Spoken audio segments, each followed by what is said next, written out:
How's it going, guys? Back again with another 135i video, and today I'm going to be installing these inlets I got from eBay for really cheap compared to the VRSF ones, and I'm basically gonna be doing a review slash installation on them. And as you can see that the eBay ones are like 120 bucks compared to the VRSF ones, which are like 230 bucks. So it's almost like a $100, maybe like a $110 savings, I guess you could say. But it's pretty easy to do. I'm just gonna be doing the front ones today. But as you can see, I took off the radiator fan. That's basically all you're gonna need to take off for this installation.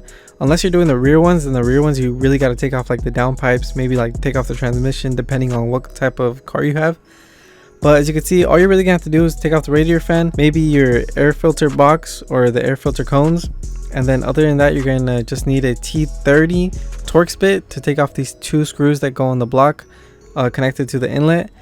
As you can see, one of them is pretty visible, but the other one is a bit hidden underneath the hose that goes to the block, but it's pretty doable. You can get to it pretty easy. And as you can see, all you really have to do is just pull it out. Once you loosen up those two screws, it should come off.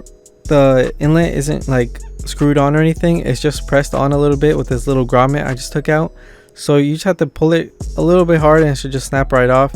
I have seen people break these and cut them off, or take off this radiator hose that's right there in order to take it out, but I just wiggled it out, and I did break a few clips just so it can come out easier. I'll show you guys later on in the video, but I did end up wiggling it out just in case I want to reuse it for like an inspection or something later. So I would recommend doing that, but if you don't really care about that, then you could just break it off or chop it off. But as you can see, these are the clips right here that I broke just to make it easier to take out. I mean, they're not that big of a deal. They just hold a few hoses in line, but it's not that big of a deal. But as you guys can see, the difference is quite a bit. It's mainly just the middle part. The middle part, as you can see, the original one's pretty flat and the new one is pretty fat.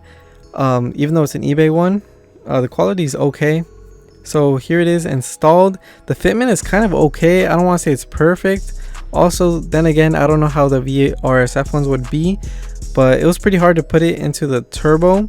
I'm not sure if that's just because of the inlet itself, but it was pretty hard to reach in there and line it up and clamp it down. But it's been quite a while since I've had the inlets in, and the only thing I can really complain about is that the noise now for the blow off valve is like a chicken noise instead of a regular swoosh.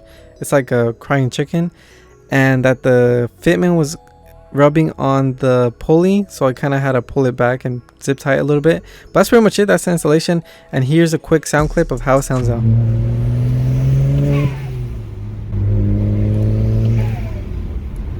Well, I mean, they sound alright. Sounds alright.